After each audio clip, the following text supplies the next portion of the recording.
This video is brought to you by the Disc Golf Nerd Patreon support team. Go to patreon.com/discgolfnerd.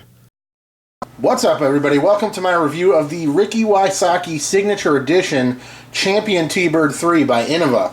This video is brought to you by me and the people who support me on Patreon. If you like what I do, you want to consider giving me some financial support, having your name listed in all the credits of all my videos, you can go over to patreon.com/discgolfnerd. I actually got this disc for my tournament winnings at the Saki Bomb Challenge that took place, I believe, in June of this year. I took second place in that event, and I got a bunch of sweet plastic, and I grabbed this one, knowing that it's something I could review for you guys, so let's get into it.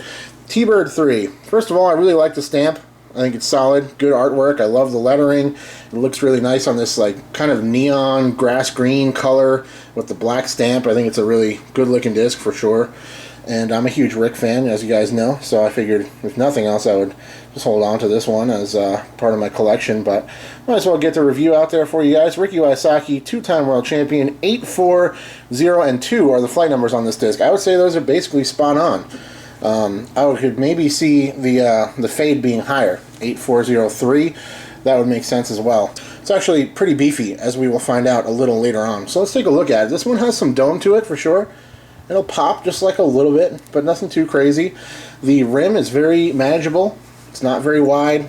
It's got a really comfortable feel, no sharp edges or anything. Maybe a little sharp on that underside there, but nothing too bad. And it feels good in the hand. And this particular Champion blend for this one, you can see it's kind of like fingerprinty, and it is ridiculously grippy. Probably the most grippy Champion disc I've ever felt. It just has a ton of grip to it and it feels really nice. Got some good flexibility to it, which I like personally. But yeah, it's a really nice feel in the hand. I love the way this disc feels. It's so grippy. And it's a beautiful disc as well. Let's put it up next to some other options. We have a Fusion Getaway. This one, flight numbers are 9, 5, 0.5, and 3. So a little bit faster. A little bit more turn. Similar fade. Definitely a little bit wider rim. Seems like a faster disc. It feels a little faster in the hand maybe. Like it has a little bit more of a wide rim feel. Just a hair though. It might not even be any more width to it. Maybe it's just a little bit kind of pointier in the hand. We also have the Paul Macbeth Onyx, which is a little faster for sure, 10.603. Rick versus Paul, even on the review video. Here we go. There is a little side-by-side of these two. Onyx, similar stability, way more glide, I would say. Definitely a glidier disc, faster disc. Gets out there farther for me. But I love the feel of this Ricky Teebird. It's got a nice, super grippy Champion blend, and I think it's a good-looking disc. No worries there. So let's talk about the flight of this thing. We have James helping us out. This was this footage was taken probably early June or something like that, or shortly after I actually played in that event, so sometime in June. And Dabney's looking lush in these video clips. Just a beautiful place. This thing's pretty overstable, guys. Honestly, much more overstable than I was expecting. Maybe it's me and my throwing style, but you'll see even with James, he definitely likes to throw on more of a hyzer release as well.